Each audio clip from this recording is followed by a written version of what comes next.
Hlavním vchodem ke kostelu, kde řeknu něco o tom kostelu, o té historii, kdybyste měli někdo nějaký dotazy nebo to chtěli něčím doplnit, protože samozřejmě jsou lidi, který ta historie zajímá a můžou to nějakým způsobem doplňovat. Co se týká úplně bohnické léčebny ve smyslu léčby a takových věcí, to vám bohužel k tomu moc neřeknu, jenom tak do toho roku 1935 se tam spíš léčilo stylem utlumit, to znamená, aby vás uklidnili, a až po tom roce 1935 a dál už tam začaly nějaký léčby, který například léčba schizofrenie se tam léčila, mám tady nápovědu, vydržte, se tam léčila inzulínovými šoky v roce 1939, což bylo poprvé tady na území Československa, nebo v roce 1939 de facto protektorátu. V roce 1973 přišel takový rapidní nárůst drog do Československa, takže bohnická léčebna zažila takovou silnou vlnu vlastně léčby uživatelů narkotik a omamných látek. Čím to bylo, to už v tom 73. asi už to šlo sem nějakým způsobem vozit, takže sem dojížděla to hnutí hippies, asi pravděpodobně. Takže půjdeme teďka vlastně, normálně projdeme bránou před kostel a tam si řekneme něco o té historii toho kostela a vůbec té léčebny.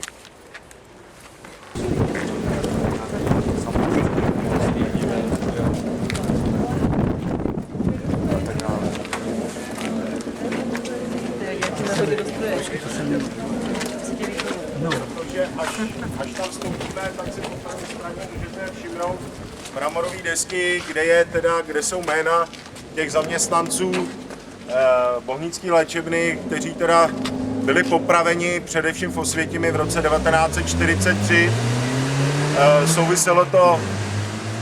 Souviselo to s atentátem na Heydricha, takže tyhle ty odbojáři, většinou to teda byli komunisti, že tady se dokonce založila nějaká buňka komunistická, protifašistická, a jak sami víte, tak v Bohnicích jsou rozděleny názvy ulic na polská jména nebo řeky a druhý, který málo kdo zná, tak jako třeba Cafourkova, Cafourek a tak dále, tak to všechno byli komunisti, kteří popravili za druhé světové války. Kromě teda Heckerovi, což byl vlastně z divadla Heckera, dětského divadla, který je dole v Kobylisích vlastně, nebo dneska se to jmenuje Jiskra. Nebo... Jiskra to byla, teď Jiskra je to to byla. Heckera. Jo, takže tu jinak říkám, ty názvy jsou tady v těch Bohnicích takový. Možná bych to trošku odlehčil, co se týká třeba natáčení zajímavých filmů tady v Bohnicích, tak asi ti, kteří tady byli, tak si pamatují ve Vratislavský Arabelu, když tam přijela ta Ksenie a ty trpaslíci bydleli v tom paneláku. Tady se natáčel Muž na laně na drátě, Jiří Bartoška, který tam jakoby padá pak z toho můstku. A tady, když vstoupíme, vlastně, tak tam se točil major Zeman Studna, kdy přišel pro toho Brunu, který tam hrabal těma hráběma. Jo, Vrať se do hrobu samozřejmě, tady ta spodní chodba, kde si furt zpívala ta paní a ten Steindler chodil vlastně. Takže bylo toho tady spoustu, samozřejmě Kaňka do pohádky za Štětínskou, major Zeman ještě dole, vlastně jak je za Řešovskou, jak se stavily ty baráky, tak to je zase díl mimikry, jak začíná, jak měřejí to sídliště a ukazují, že má teda včeličky, takže to se natáčelo to. A pod Odrou dokonce to natáčeli vrtulníkem, byl ten seriál o tom běžci Druhý dech, myslím, ne. Dlouhá míle, pardon, Dlouhá míle, kdy tam prostě běželi vrtulník, že jo, záběr, diváci tleskají, tak to se natáčelo tady taky. Takže jenom ještě bych chtěl upozornit jednou, až budeme procházet hlavním vchodem, který je teda otevřený vlastně celý den, tak si všimněte po pravé straně té mramorové desky, kde je teda těch 15 popravených v roce 1943, který teda byli odbojáři. Připomenu, že v roce 1945 v květnu, když byla revoluce, tak 3 občani z Bohnic teda padli na barikádách, ne tady. Jo, šli do centra bojovat, takže 3 bohničáci umřeli na barikádách, jinak můžeme si pak povídat o tom povstání. Postavili se tady 2 barikády, ukradly se kulomety v dynamitce, ale tanky se teda Bohnicím vyhly, i když to odstřelovali a hořela dokonce i fara a tady vlastně trefili vodárnu. Takže budeme a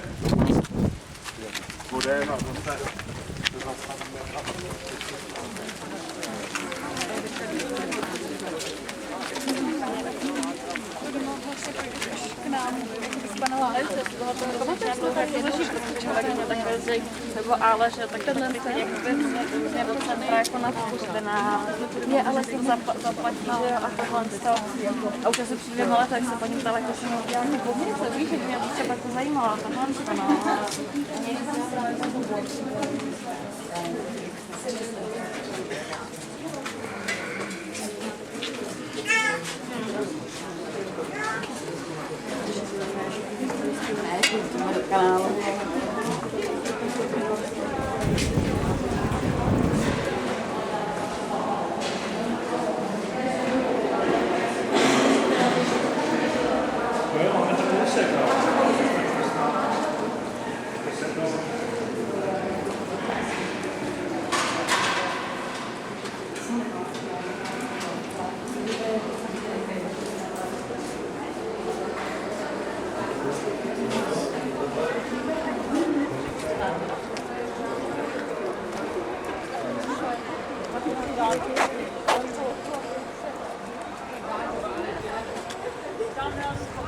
Já teďka právě mám tu prohlídku, takže se omlouvám. Tak, no, za 20 minut. Jo, zatím. Takže asi se posuneme trošičku.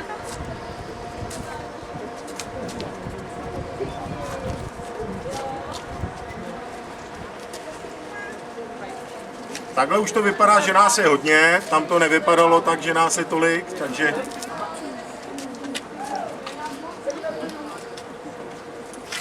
Tak, teď už nevím, jestli... Jo, ještě to jsou naši.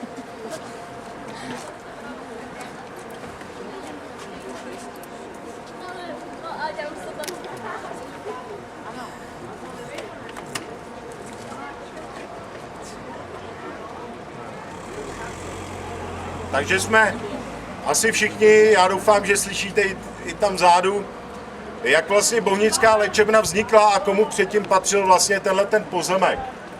Takže překvapivě velká část Bohnic v té době patřila rodu Osbornů, což byl jakýsi britský rod, který se tady objevil po nějaké rodinné hádce a velká část Bohnic jim patřila, mimo teda polnosti, které jsou vzadu, a v roce 1898, když císařství se rozhodlo, takže počkáme tady na...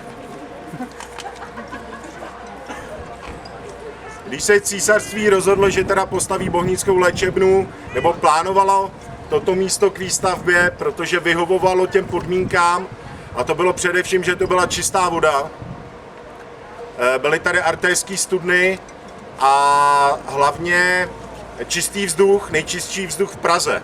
Tady je. Jsme na kopci, dokonce ty Bohnice dosahují nadmořské výšky někde až k 300 metrům nad mořem, takže vlastně tady nikdy nemohlo dojít k té inverzi. Je vám jasný, že mi volají ty lidi, kteří třeba čekají před hřbitovem? Nebo já nevím, jo? Protože teďka my stojíme před tím hřbitovem. Ještě jsem tam dal tu fotku, že jo, kde se sejdeme. Takže v roce 1900 císařství rozhodlo o zřízení Bohnické léčebny, začalo se stavět, v roce 1906 až 9 vlastně byla dostavěna Bohnická léčebna a byla uvedena do provozu. Abych nezdržoval, kostel svatého Václava, postaven v roce 1914, stejným architektem, který teda dělal jak úřad vlády, tak tuhle budovu, tak Akademii věd, Roštapil. A zajímavostí je, že tenhle kostel měl být v roce 1944 zbourán. On měl takovou pohnutou historii. Protože Bohnická léčebna byla od roku 1944 orientačním bodem pro britské a americké bombardéry, který lítali na Německo, Drážďany a tak dále. A samozřejmě, jak tady byl konec světa, nikde nic, tak oni se podívali dolů a viděli ten velký objekt a dali to, zahněte 15 stupňů a letěli na to Německo. Takže Němci tenhle ten kostel chtěli zbourat, léčebnu nějakým způsobem maskovat, ale protože kostel se jmenuje Svatý Václav, což je nejenom u nás, ale v Německu vlastně nejvyšší svatý, nebo prostě svatý, na kterýho se nešahá, tak žili v domnění, že když ho zbourají, tak prohrajou válku. Takže ho nechali, jenom ho zamaskovali, no asi za rok tu válku prohráli stejně. V 52. roce přišla podobná situace, a to když se rozhodlo, že tady budou kasárny.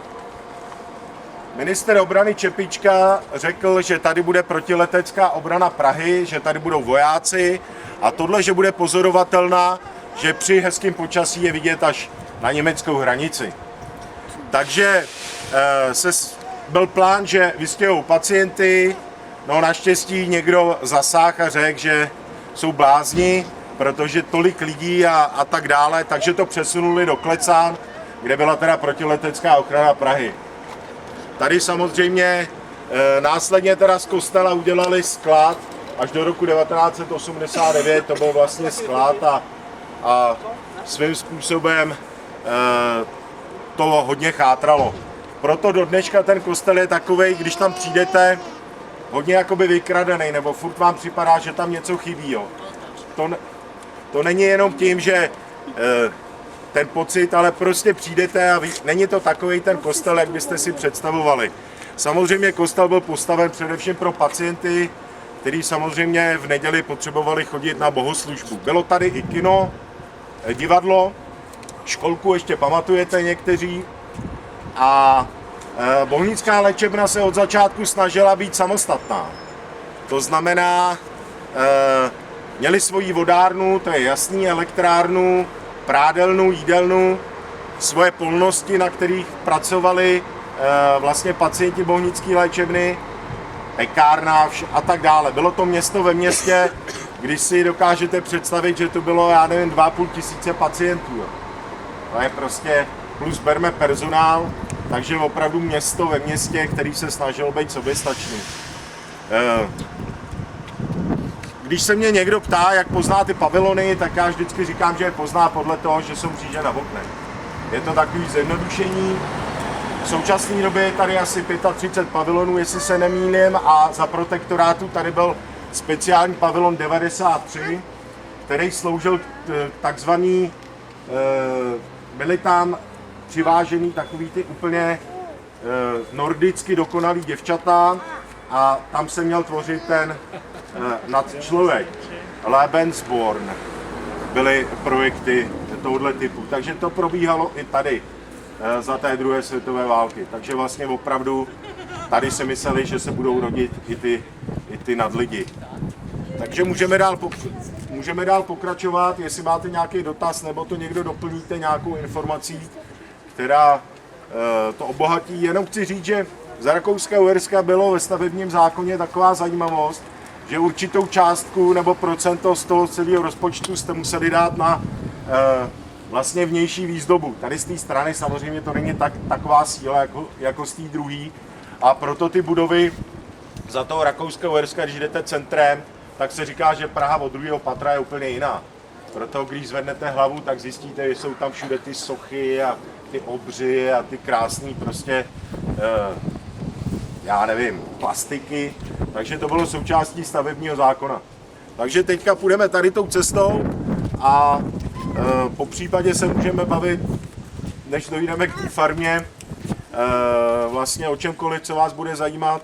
Já nechci načínat ty staré Bohnice, protože tam půjdeme pravděpodobně, kdo z vás bude mít zájem a koho ještě nebudou bolet nohy, tak půjdeme do Starých Bohnic, kde si řekneme o kostelu, o tom, že vlastně překvapivě nejstarší zmínka, kterou drží archiv hlavní města Prahy, je tady od nás z našeho kostela, tuším 1158, kdy se kostel vlastně začal budovat a to si řekneme ve Starých Bolnicích.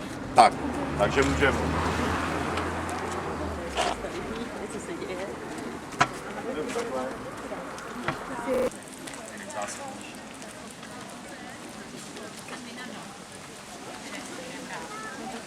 Není ovšem,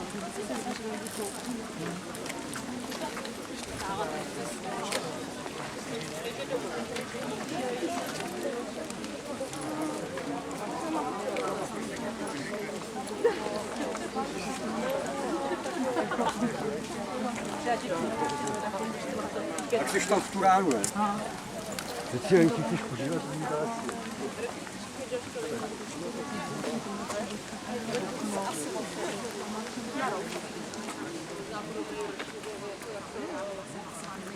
Dobrý den, dobrý den. Nejhorší pacient. Jsem zavřený.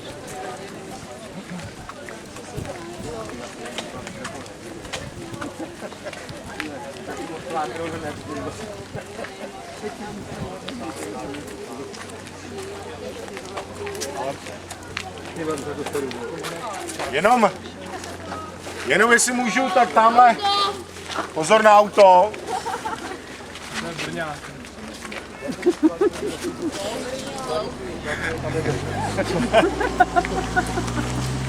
To jsem dneska nepatřil.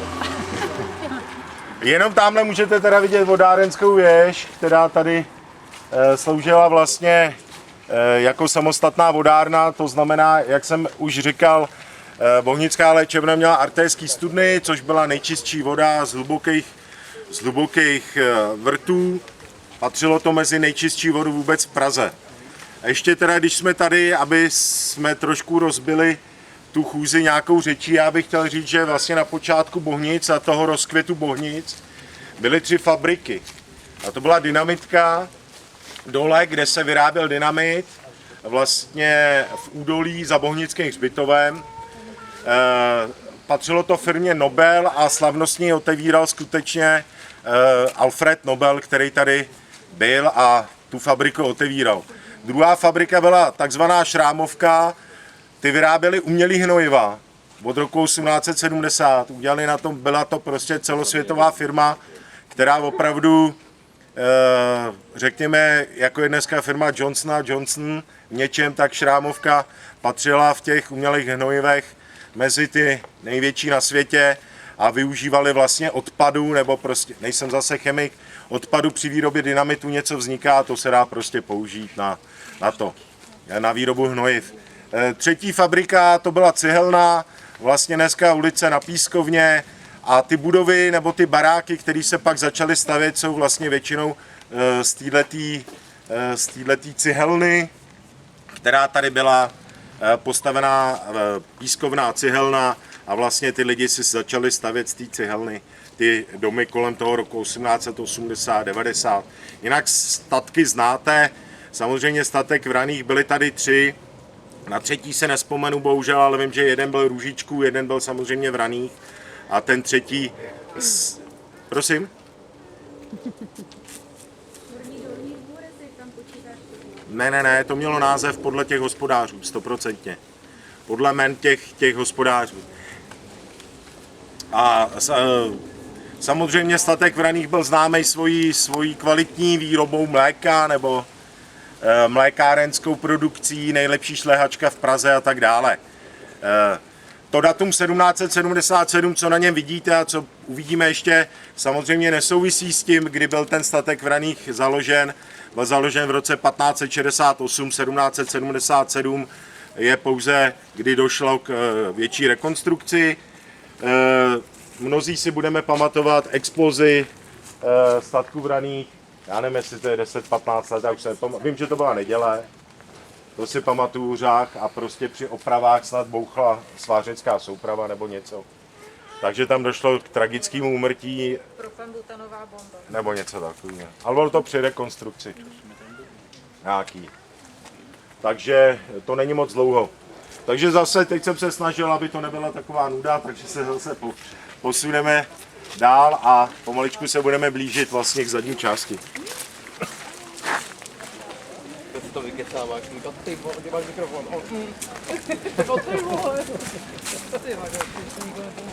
Ne, nikomu nepomluvám. To vykecáváš. Teď mi volá. To je dobrý rozhovor. Jak to dělá? Mám mikrofon. Tak o čem se bavili?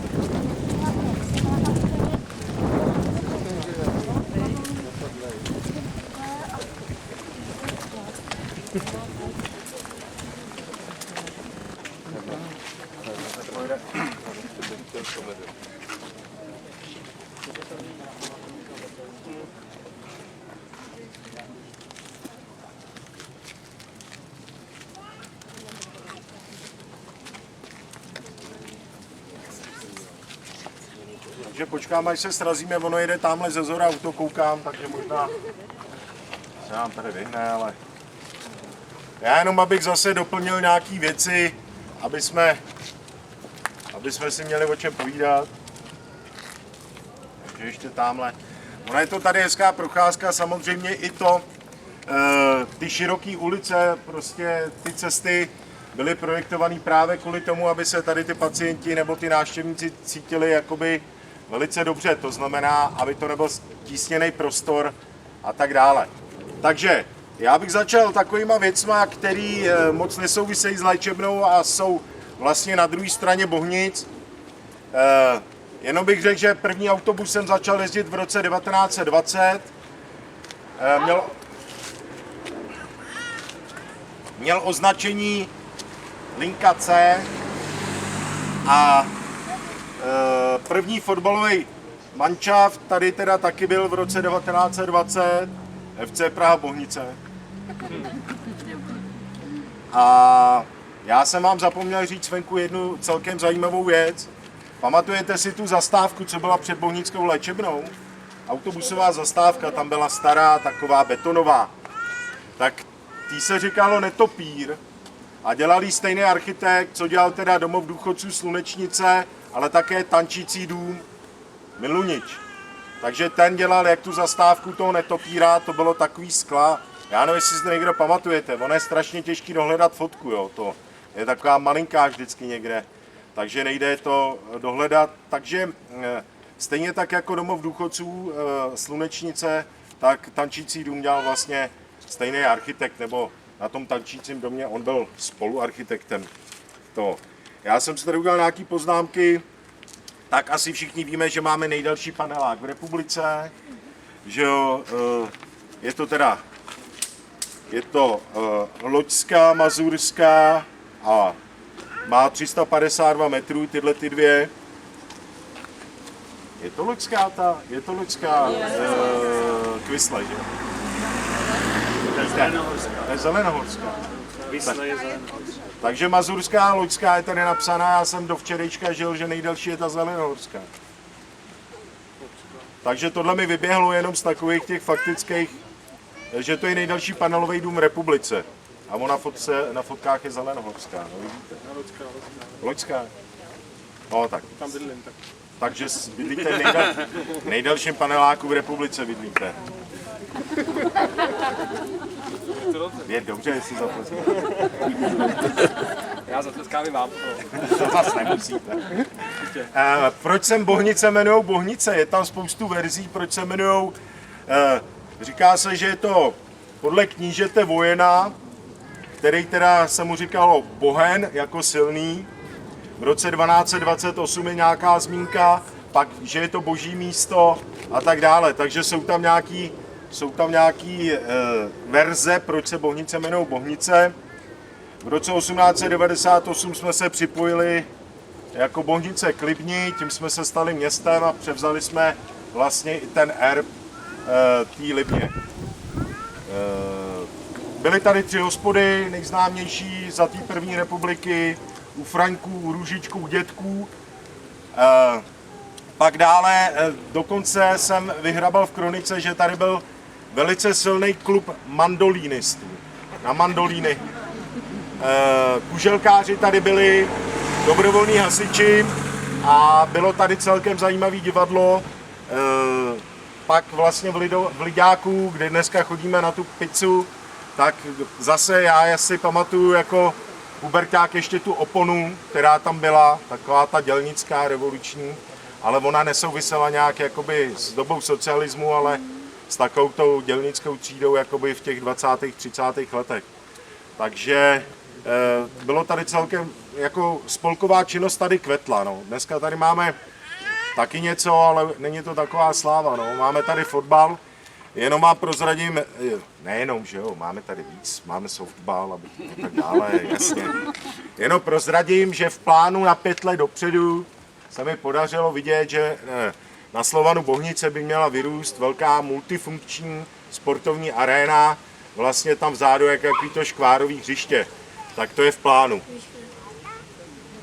Předpokládám, že nám to představí před volbama třeba, jak se to dělá, když se to postaví, nebo něco takového. To sem nebudu plíct. Takže to je asi tak v kostce, abych to teďka rozbil, my půjdeme tamhle k farmě. Možná také zajímavostí, že Bohnická léčebna nejenom, že měla ty polnosti vzadu, ale měla i dostihový koně tady, jo. Tady to docela žilo, takže dneska tam jsou lamy, dřív tam byly dostihový koně, nebo jestli tam ještě jsou, já přesně nevím, a jestli jste někdo byli vlastně v té velké budově, tak tam je, já nevím, jak se to jmenuje, jo, jak tam na těch pilinách běhají ty koně. Víte, jak se to jmenuje? Tak to jsem rád. Takže tam je normálně krytá, kde tam cvála a učí ty koně, tyhle ty věci, vypadá to taky moc hezky. Pro zajímavost, Bohnická léčebna je podkopaná neskutečným množstvím podzemních chodeb. Opravdu to, co je nahoře, je vlastně i dole. A pro představu, pro některé ty chodby vypadají jako velice depresivně. Můžete je vidět například v prvním díle hororu Hostel. To je jedno. Kdo viděl Hostel, tak ty chodby, kde tam po stranách se děly ty zvláštní věci, to se točilo tady v Bohnické léčebně, to podzemí. Takže to jsou opravdu velké chodby. Takže budeme pokračovat dál. Ta výhoda je samozřejmě, že tady je mnohem víc zelené. Možná zmíním, jak ten architekt Havránek to dostal.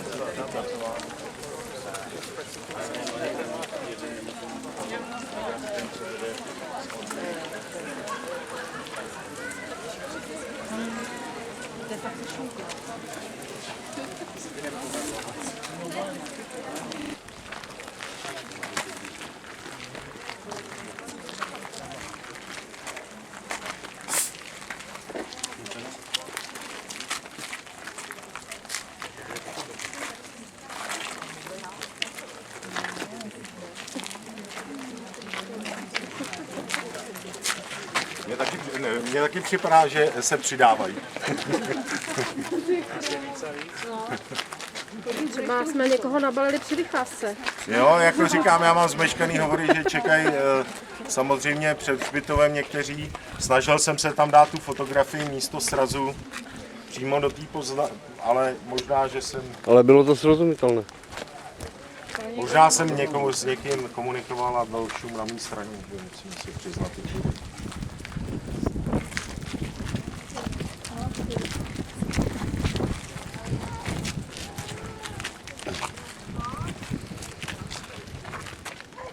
Takže když jsem mluvil o té dynamitce, tak vlastně směrem tady dolů, když půjdete touhle cestou dolů a dáte se tam doleva, tady z horní strany nedoporučuji chodit, jsou tam dva vlčáci, kteří hlídají tu zajímavější část té dynamitky, která je opravdu jakoby pěkná, je tam taková asbestka, se tomu říká, z asbestu budova. Dá se tam jít i ze spoda, vlastně, když se jedete dolů autobusem 236, tuším, tak se tam dá jít, je tam dokonce ta vila toho ředitele té dynamitky. V průběhu vlastně toho provozu tam došlo několikrát k explozi, samozřejmě byly tam oběti a to místo bylo v tom údolí schválně právě kvůli té explozi, aby se rozbila o ty strany a protýká potok celou tou dynamitkou, který byl potřeba, teda ta voda byla potřeba samozřejmě k výrobě toho dynamitu. a dole byl přístav, kde se to nakládalo. Vlastně jakoby u Vltavy, kde se nakládalo zboží a rozváželo se. My teďka půjdeme tady tou cestou, vlastně dneska jsou to zahrádky, dřív to byly polnosti, bohnické léčebny, stejně jako tohle všechno. Sídliště se začalo stavět v roce 1972, 71-2. Jenom chci říct, že už v roce 65 byl projekt na výstavbu sídliště Bohnice, ale byl přepracovaný, protože v něm bylo výrazně méně zeleně. To sídliště mělo být skutečně zelené, mělo tam být, oni už nějak jako tušili, že přijdou ty Husákovy děti asi, že bude ten silný ročník 7273, tak prostě postavili na každém rohu školku, takže se snažili opravdu to nějakým způsobem dokonce předimenzovat. A architekt Havránek, teda dostal k přepracování ty Bohnice a udělal to, co dneska tady vidíme. Ve své době, v tom 72. to bylo jedno z takových těch nejlepších sídlišť, co se týká obslužnosti a všech těch věcí, co jsou potřeba k životu. Pak jako bohničák musím říct, že se podařilo udělat Ládví, který bylo mnohem jakoby vychytanější a vyhrálo dokonce ceny jako nejkrásnější sídliště Evropy a tak dále, kde jsou vlastně na těch pilířích ty domy. Je takový ten francouzský styl těch sídlišť, takže Ládví bylo ještě jakoby o trošičku lepší, ale samozřejmě my tu ještě nemáme modré zóny, takže my jsme na tom trošku líp než to. Takže to je k té historii asi toho sídliště, kdo tady žil, nějak tak od začátku, tak ví, jak se to tady vyvíjelo, jak to tady rostlo. Měli jsme tu nejslavnější diskotéku v Praze, Odra, což byl takový dojížďák, že všichni když všude zavřeli ty diskotéky, tak sem jezdili ty fotbalisti a ty slavný prostě, ty Tomášové z Kůhraví. Pak nám to teda sebral Discoland. Dole zase, to je jenom tak ironicky říkám, ale diskotéka Odra byla skutečně nejvyhlášenější diskotékou v Praze. Jinak sídliště bylo vlastně projektovaný pro zaměstnance Ministerstva obrany a Ministerstva vnitra. Takže kdo tu žije, tak ví. Příslušníci SMB, vojáci z povolání, hasiči a tak dále. Dukla Praha. Teď jsem to chtěl, ano, měli jsme tu i sportovce jako Láďu Víska, který bydlel Livický a tak dále. Kdo u něj nezazvonil pro fotku, jako kdyby v Bohnicích nežil? Jo. Ten musel mít nervy oceli. No, je tak pro nás Patrik Berger už. Tak teďka se vydáme tady vlastně směrem Bohnickým institutu.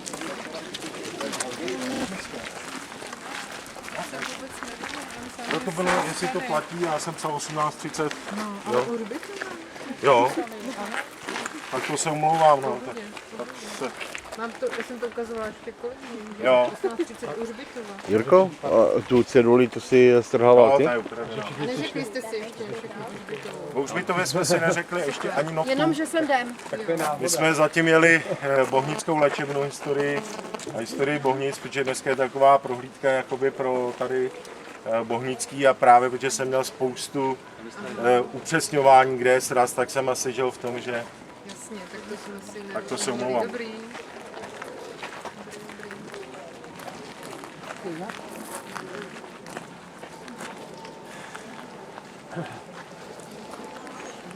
Je to přibližně 10% sídliště Bohnic dneska tedy. Obyvatelé sídliště, ne? Ústavu. I když jsme většinou jako rodáci žili v tom traumatu, odkud si chlapečku z Bohnic? Kam chodíš do školy? Do ústavní. A byli jsme jasní.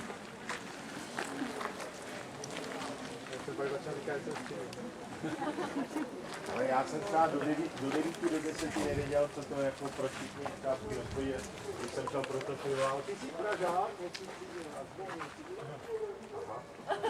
Chodíš už do školy, do základní školy ústavní. Tak pak byli opatrní.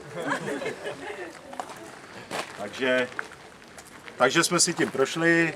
zase Bohnický patří mezi nejtolerantnější, protože my jsme ty pacienty vlastně vnímali mezi náma.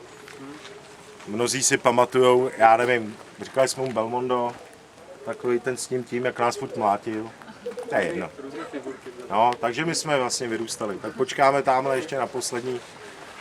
Já nevím, jestli jdou s náma, nebo jestli to... Já už se v tom neto. No.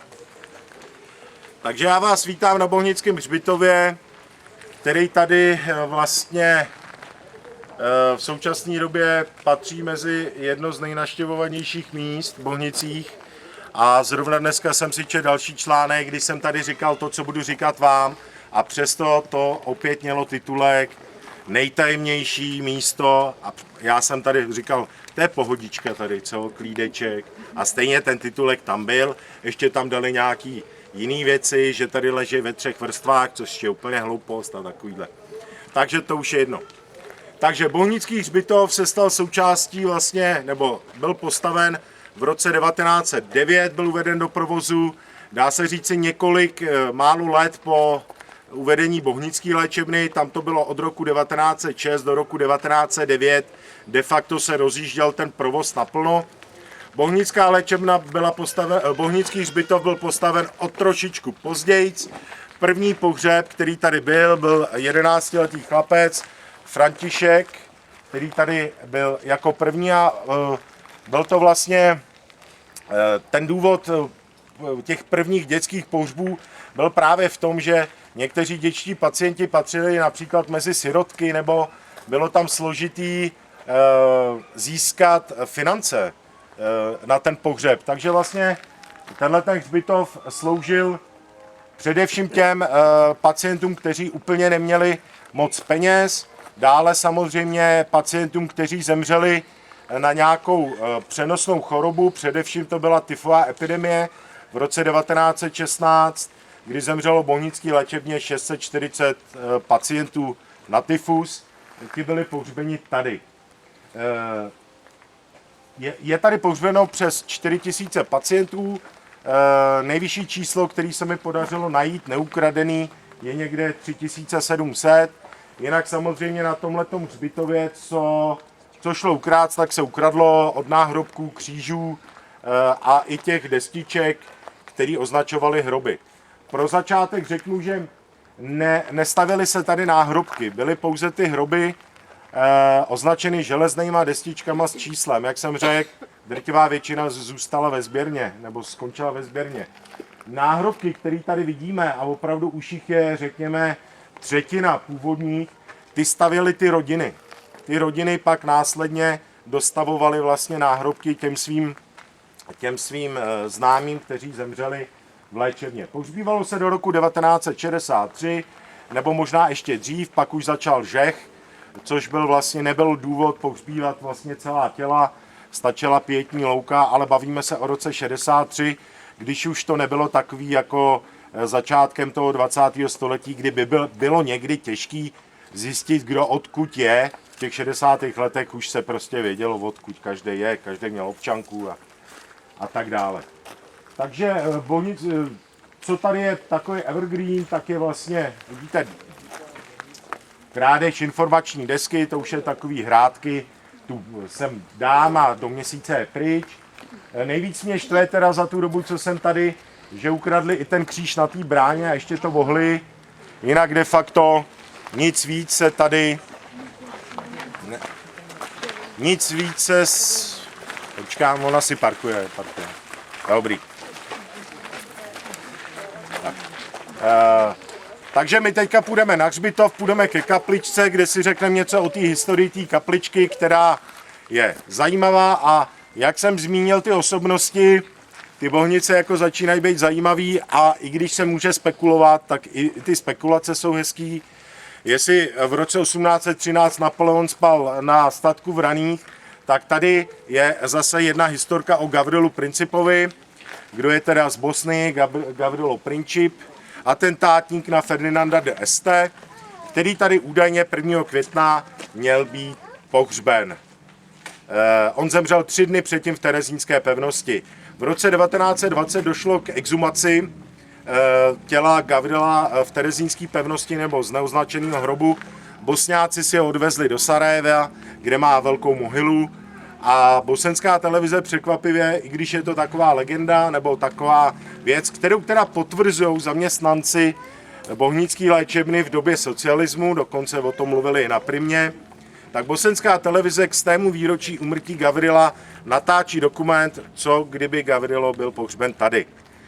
Celkem z toho mám jako strach, protože v Čechách by se to přešlo nějakým vtipem na Facebooku. Bosňáci jsou trošku ostřejší. Představa, že 100 let chodí někam, kde jim Gavrilo neleží, by byl asi malér. Takže tam dokonce uvažují o testech DNA a takovéhle věci. Nechci v tom vůbec figurovat.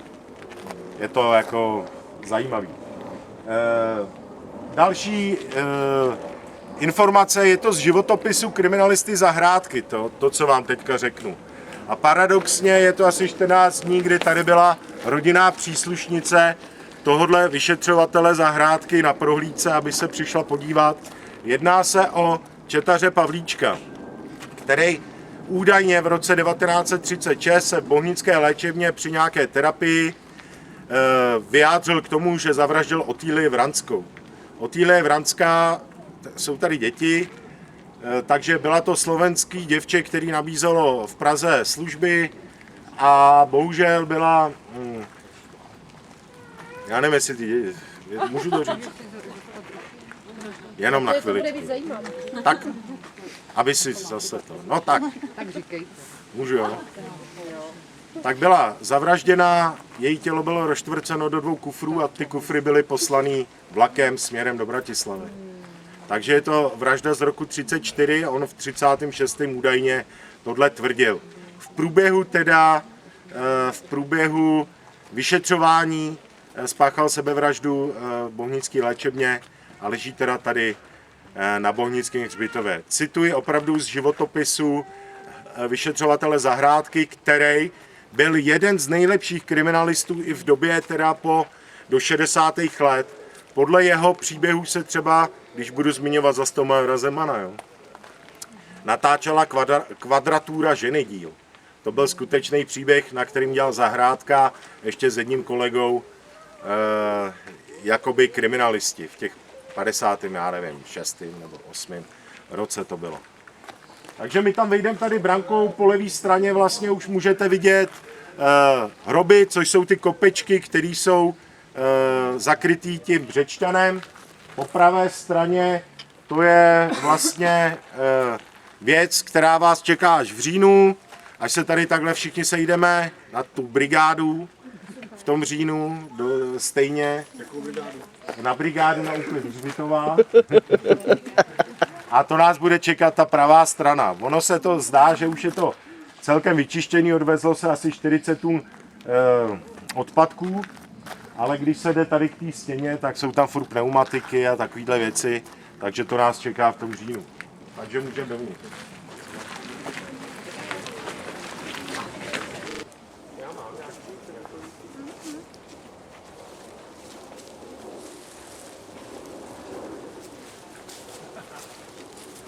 Z těch 70. let mám fotky, jak tady jako se děvčata fotily, takže mi ty fotky přišly, jako jenom se procházely. Takže celkem je to zdokumentovaný dobře. No.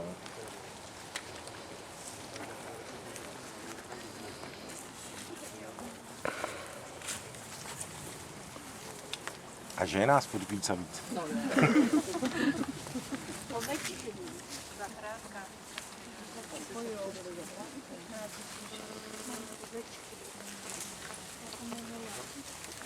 Já se budu vždycky snažit říct jakoby co nejvíc informací nebo najednou, abyste si to prošli a mohli jste se vlastně jakoby těma informacema nebo je čerpat.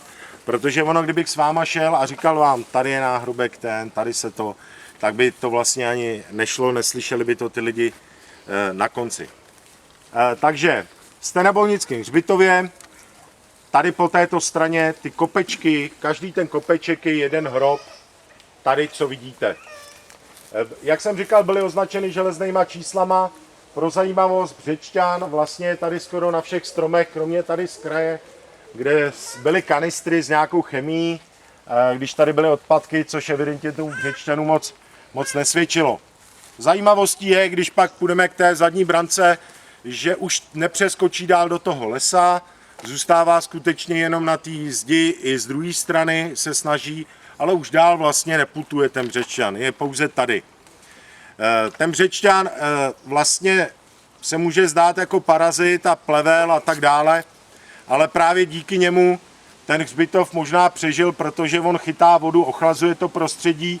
Dneska by to bylo prostě už prach, dá se říct, udupaný a prošlapaný. Takže ten Břečťan to tady vlastně tak nějakým způsobem zakonzervoval. My teďka půjdeme na ten střed toho hřbitova a teďka zvýším hlas, je tam velký otevřený kanál. Jo, není připravený na vás, ale abyste tam nespadli, já tam budu stát. Zase vyvrátím takový ty spekulace o podzemních chodbách. Samozřejmě jsem si přál, aby to byla podzemní chodba. Nakonec jsem zjistil, že to je rozvod, tady byly ty pumpy, ty sigmy. Normálně, jak jste pumpovali a tekla vám voda. Takže to byl rozvod až do kaple, kde evidentně musela týct voda, protože tam jdou trubky.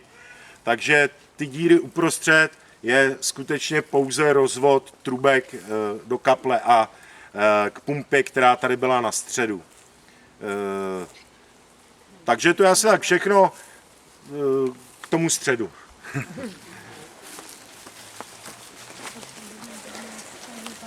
Zase, když budete mít někdo jakýkoliv dotaz, tak tady už dokážu odpovídat na všechno, dá se říct. Tak já vás tady poprosím ještě takhle řekni něco tady k těm hrobům. To pozor, no, bacha.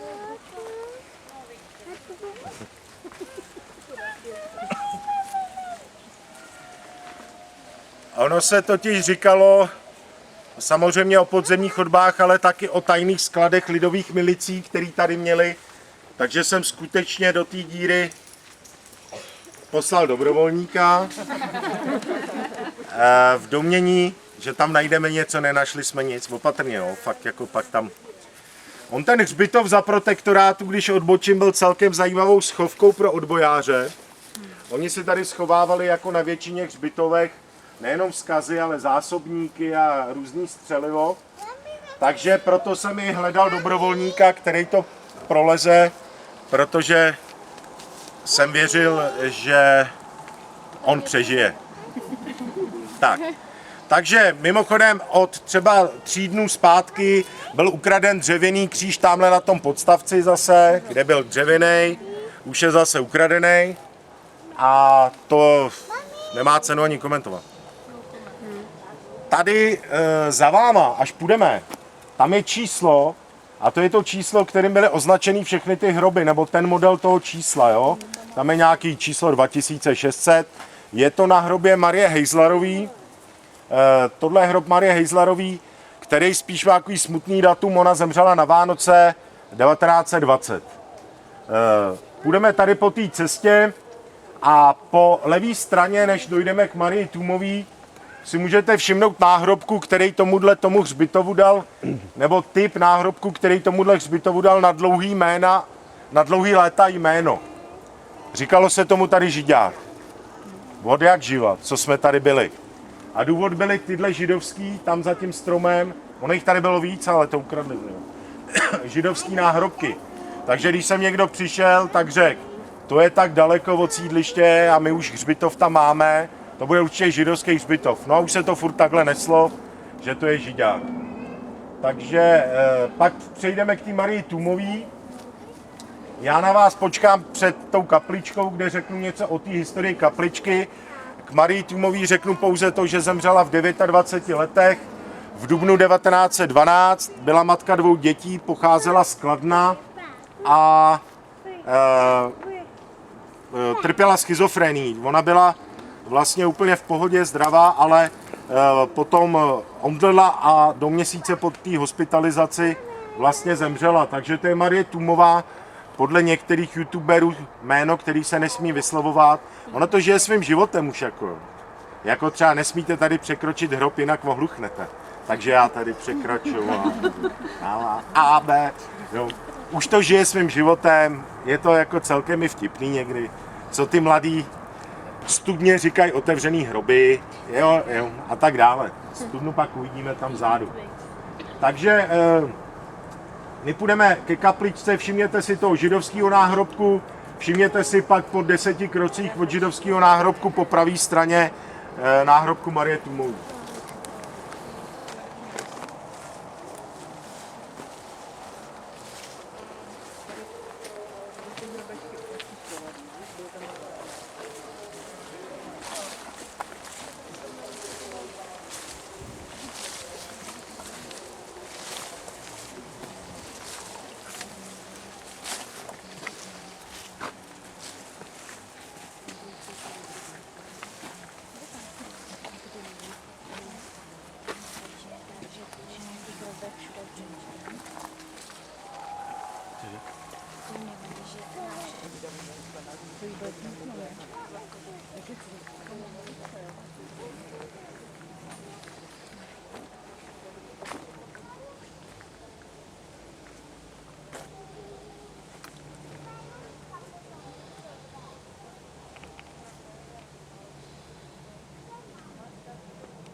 Podle okna vidíte, mělo to dřevěnou zvonici. Zvon, 30-kilový zvon byl odvezen v roce 1915, když to prostě armáda nějakým způsobem zabavovala, tak zvon vlastně odtud byl odvezen. Ta největší sláva místa, který teda kapličku lemují 2 topoly, což jsou nejvyšší stromy na hřbitově. Zase v novém článku je napsáno, že jsou to tůje, jsou to skutečně topoly. Oni měli nějakým způsobem vyjadřovat, nebo měli to být takzvaně 2 ruce, které ochraňují nebo stráží ten hřbitov. Tohle už je hodně svázaný tím Břečťanem, ale tenhle když se budeme takhle vracet zpátky a otočíte se v půlce cesty a zafouká, tak uvidíte skutečně ten palec, ukazováček malíček u tohohle toho. Takže dneska už jsou s tou kaplí propojeni kořeny, takže v momentě, jak ten topol spadne, tak spadne kaplička. Ta podle mě amatéra statika má nějakých 80 let ještě životnost, než to prostě, protože už vidím praskliny tamhle nad oknem, jestli vidíte, na úrovni horní části okna celkem velká prasklina, kterou schovává ten Břečťan, který opět to zachraňuje, jo. On pochytává tu vodu, aby do toho nešla. Malba byla jednoduchá, taková borůvková, dá se říct, žádný náboženský kresby ani symboly, uprostřed pouze velký železný kříž, můžete tam vidět háček ještě s drátem, když mi uštípli teď poslední 2 velký, ano, pan Gaňo tady je, který to se mnou tady instaloval, takže ví, jaký to je být nasranej, naštvaný, když sem přijdete a není tady ten kříž. Mám připravený další, ale prostě je to... Tak. V roce 1932 se sem instalovaly 2 mramorové desky po stranách té kapličky dole. Nad těma boxama, jestli vidíte ještě ty boxy. Byla to mramorová deska, bylo to v češtině a v italštině, bylo to věnováno 48 uprchlíkům z Tyrolska. Byli to Italové, kteří žili v Rakousku v takové té kontaktní zóně Itálie-Rakousko. Bylo evakuováno 60 000 obyvatel této oblasti a i psychiatrická léčebna z takzvaného Tridentu, což je kontaktní hranice, tuším dneska Slovinsko, to by mi Slováci dali, Slovinsko, Rakousko, Itálie. 48 z nich, teda z těch, řekněme, 140-150 pacientů italských, se nedožilo konce války a italský velvyslanec Guido Rocco to sem vlastně instaloval ty desky, nebo při té slávě to bylo instalováno. Je s tím spojeno jméno Benita Mussoliniho, který nějakým způsobem nad tím dohlížel. Bylo to takové jako vyjádření těm Italům v zahraničí, kteří zemřeli v první světové válce. Dolů do těch boxů italský velvyslanec dal hlínu z jejich rodné oblasti, z toho tridentu. V té době to vysvěcoval ty desky arcibiskup Kašpar, což byl teda budoucí kardinál, takže to byla opravdu velká sláva. Jestli nás je tady tolik, tak když tady byl ten Kašpar, tak lidi byli prostě až na konec té cesty. Skutečně byl pochod sokolů, orlů, pochod chovanců, všichni chtěli vidět teda arcibiskupa, byla to prostě velká osobnost v té době, takže četnictvo to tady hlídalo. Je teda jsou fotografie z té akce, arcibiskup, budoucí kardinál Kašpar, vyšel před bránu, kde udělal fotografii teda s malým děvčetem, jako jak se to dělá, že jak se fotí s těma dětma, tak to bylo venku. Ale říkám, byla to ohromná sláva, řekněme od osvobození 9. května to byla největší sláva, kterou Bohnice potkali, i když Bohnický teda běželi dolů do Kobyly svítat Rudou armádu, ale běželi všichni. Jo. Když jsem četl v kronice, byla to velikánská jako sláva. Když jsem u toho, bylo to proto, že tady chlapi byli na barikádách a byli skutečně vyklepaný z toho, jestli sem ty Němci přijedou. A oni přijeli ty Rusové, takže měli radost a jeli teda do jednoho všichni vítat dolů. Takže to je asi k takový největší slávě. Já teďka mám rozdělanýho, řeknu to takhle familiárně, kardinála Duku za měsíc, který to tady možná navštíví a vlastně jakoby se zapíšu do těch dějin. Já zase, že budou říkat v roce 2017 tady byl kardinál. Takže jenom tak, aby viděl, jak to vypadá a našel třeba nějaké řešení, jak to tady vyčistit.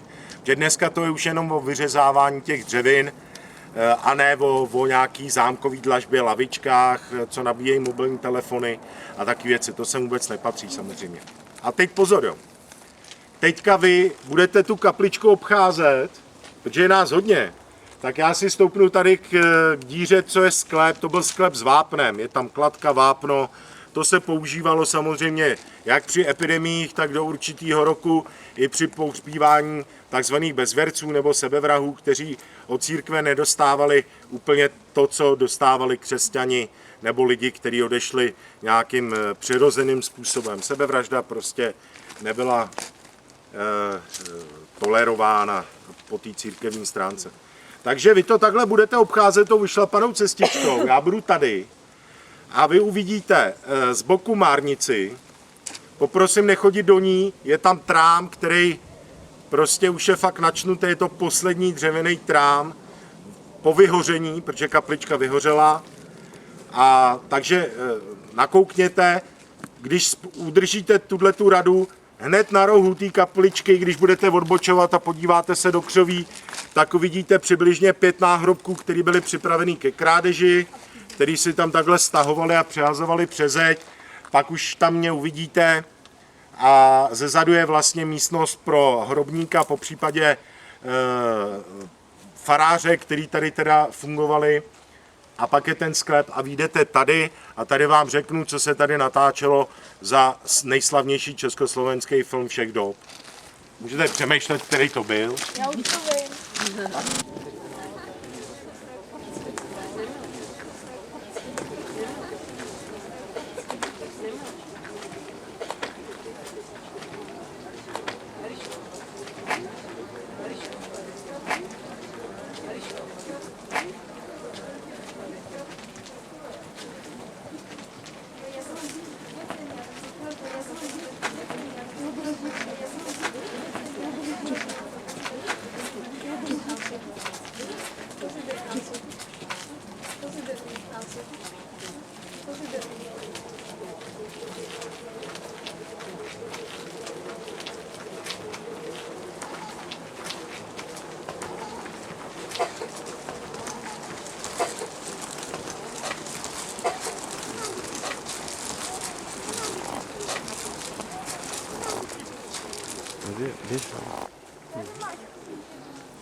tu hlavu.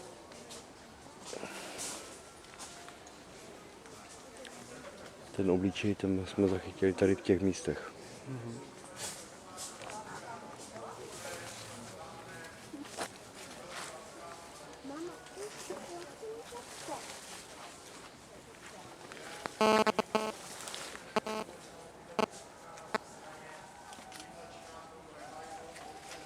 A dochází mi baterka. No tak já mám ještě jednu.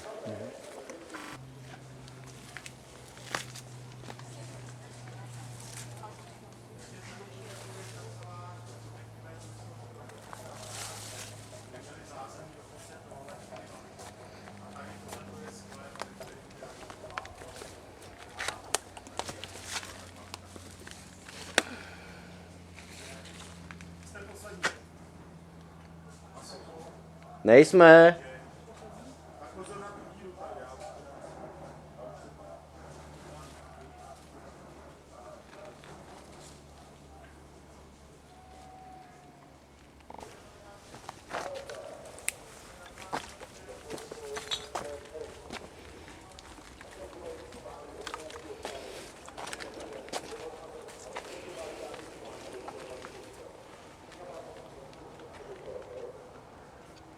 Takový zamrazil.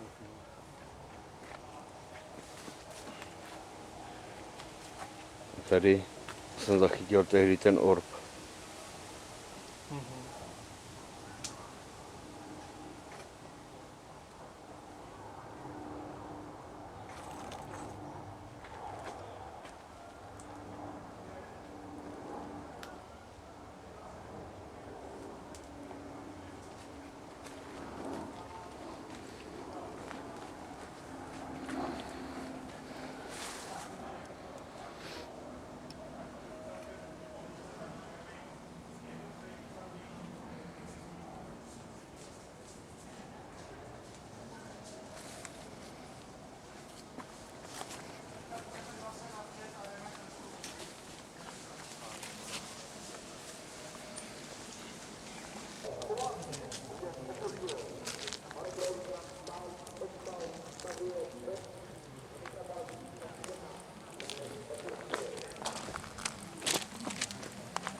No, jak jsme tu byli s Jirkou, tak já jsem hodil kameru na stativ tady u Marušky, přišel jsem ke kapli a přišel jsem a kamera byla vypnutá.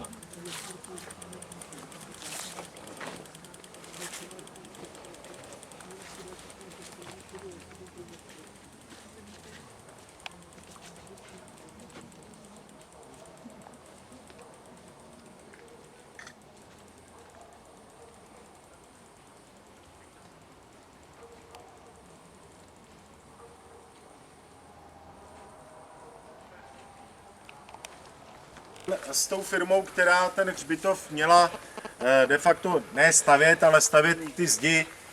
V té kronice je to tak napsaný, dalo by se to přeložit, že byli hodně pomalí, když to řeknu slušně, a byly s nima velký problémy s tou firmou. Takže hodně dlouho tady byly opravdu prkený zdi a tady ten hřbitov začal. Možná si i můžete všimnout po této cestičce, co půjdeme po vaší pravé ruce, že ty kopečky jsou výrazně menší tady u té stěny. Je to právě tím, že to je ta sekce pro ty děti, které tady byly pohřbívané. A tady i tím, že ten hřbitov tady začínal, tak vlastně tady jsou. Když se pak podíváte na tu levou stranu a porovnáte ty velikosti, ono to tady strašně rychle roste, jo? To je prostě za měsíc takovýhle dokola. Ale přesto uvidíte po cestičce krásně, že to mělo i řád, jo? Ono to z cesty vypadá, že ty hroby tam jsou tak nějak naházený, ale ne, skutečně to bylo, mělo to lajnu a církev se o to starala velice dobře. Zase v kronice jsou jakési sliby, že vždycky k výročí teda vzniku republiky sem budou chodit malé děvčátka v bílých šatech pokládat květiny na hroby těm vojákům, kteří skončili nebo v ústavu pro choromyslné, vojáci, kteří prostě zešíjeli v té první světové válce, dá se říct, jinak by se sem nedostali. Ale byli tady samozřejmě i Italové i Francouzové, jo, v léčebně, kteří třeba pomáhali jako zajatci. Že ona Itálie prvně byla spojenec, pak zase nebyla. A ty pomáhali s kostelem teda. Tady z těch národností je tu Bosna Hercegovina, jsou tu Srbové, samozřejmě Němci, Rakušani, jeden Francouz je tady z 10. května 1945. Oni ho přivezli z koncentračního tábora v takovém stavu, že ho přivezli do léčebny a on prostě hned zemřel na následky. Byl to Francouz a ten teda leží tady taky. Samozřejmě byli tady i Rusové, ale jediný Rusové si ty svoje těla exhumovali, ty svý nebožtíky a odvezli si je do Ruska. Podívali se okolo a řekli, tak tady ležet nebudou. Zatímco ostatním národnostem to nevadí, i když jsem oslovil všechny velvyslanectví těch zemí, tak de facto všichni jako poděkovali. Italové, tam se něco ale tam je to na další vyprávění. Ale ostatní státy spíš nějak nereagují. Takže to je k těm vojákům. A tady bych zase trošku, v mnoha článcích se píše 48 italských vojáků.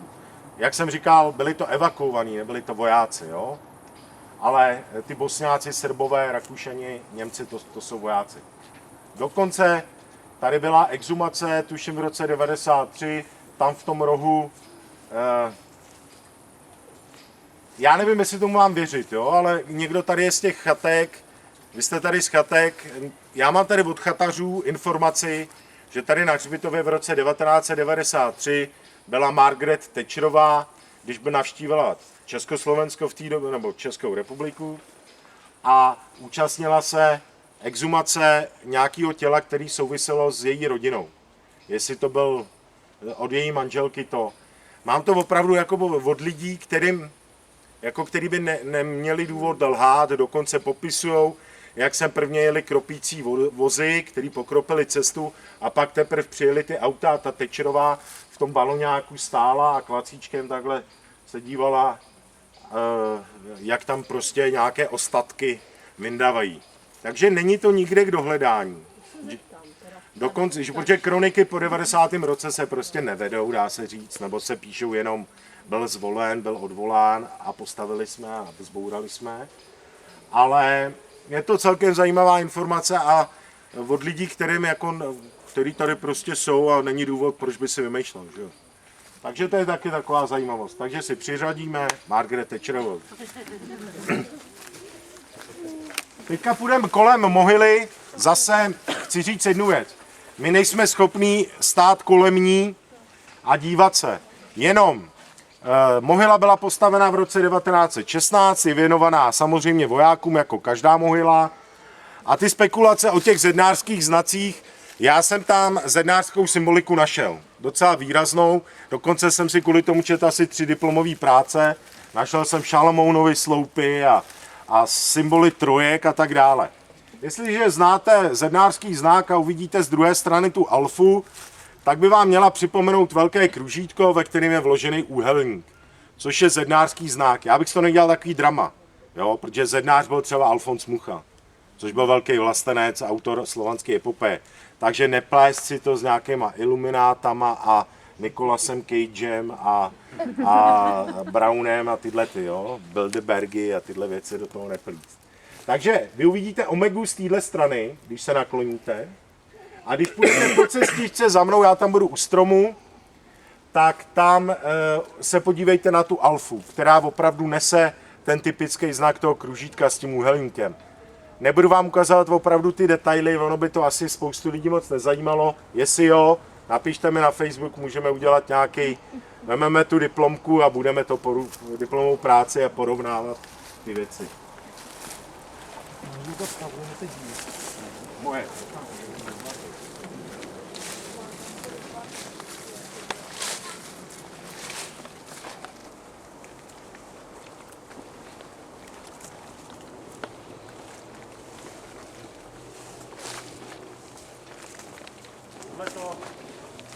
Chcete studna, jo? Ne otevřený hrob. Jak někde Byl vysoký. taky popisuju.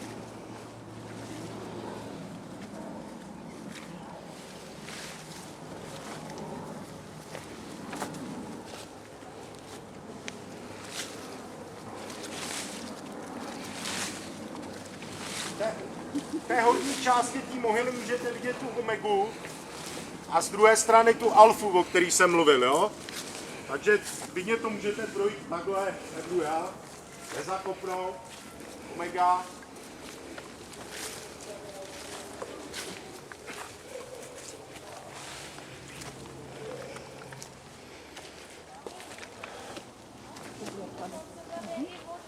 No pak tady nezakopneš, tady je ten kořen. Tady z té strany, z té druhé, nejlépe tady z tohohle místa, z toho prostoru vidíte tu alfu, o které jsem mluvil, která vlastně symbolizuje to velké kružítko, co známe ze škol a v něm je vložen úhelník.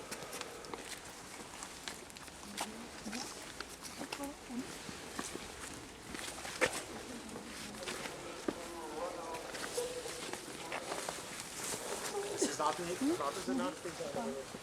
No, šípěte na tu alfu. Nahoře.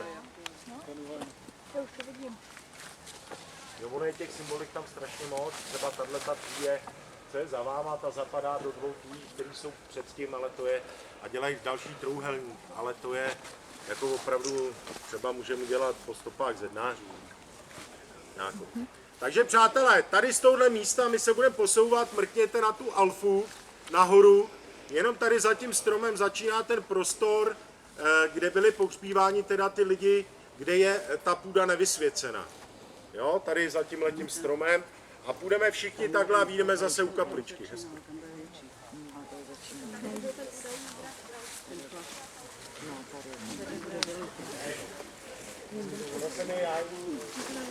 Děkujeme. Děkuji. Jo, už to cítím. Řekněme, že 60% z nich bylo pouze napsáno. Bylo jim pomoženo. To dneska funguje taky, když jste třeba, já nevím, vrah pedofil, tak většinou končíte se svým životem na vazbě. A to bylo podobné, takže se napsalo sebevražda. Tady si všimněte čísla nejvyššího, který se mi podařilo najít 3800.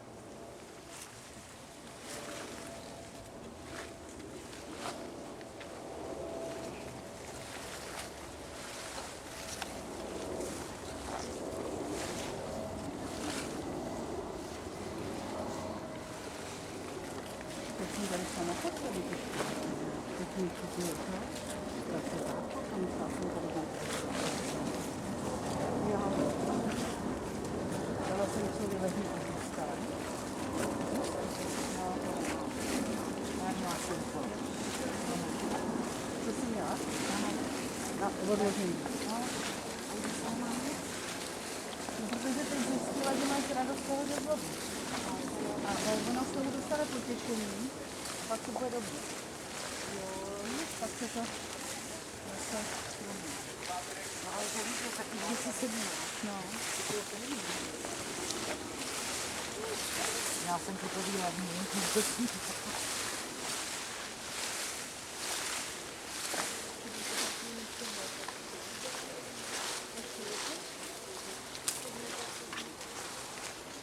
Dlouho nevydrží, jako ty chvíli.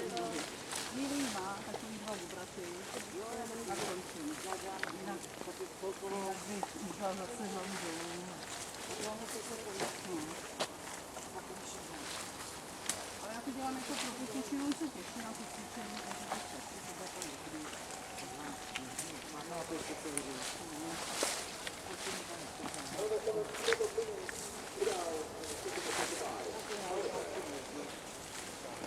No ale hlavně je ten porcent, no. Ono ty licence se prodělají o 18 měsíců, takže na ten trénink máme ještě čas. No.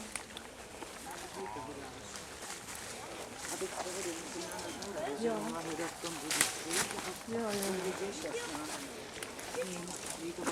Na to není v lidských silách.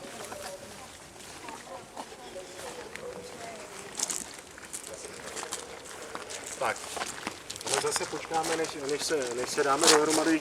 Jestli se chcete na něco zeptat, než se takhle ta první skupina, co takhle přicházíte, jestli vás něco zajímá ohledně té historie. Samozřejmě my nemůžeme jít úplně do detailu, například s tou symbolikou, protože to bychom prostě v tomhle počtu nedali. Ale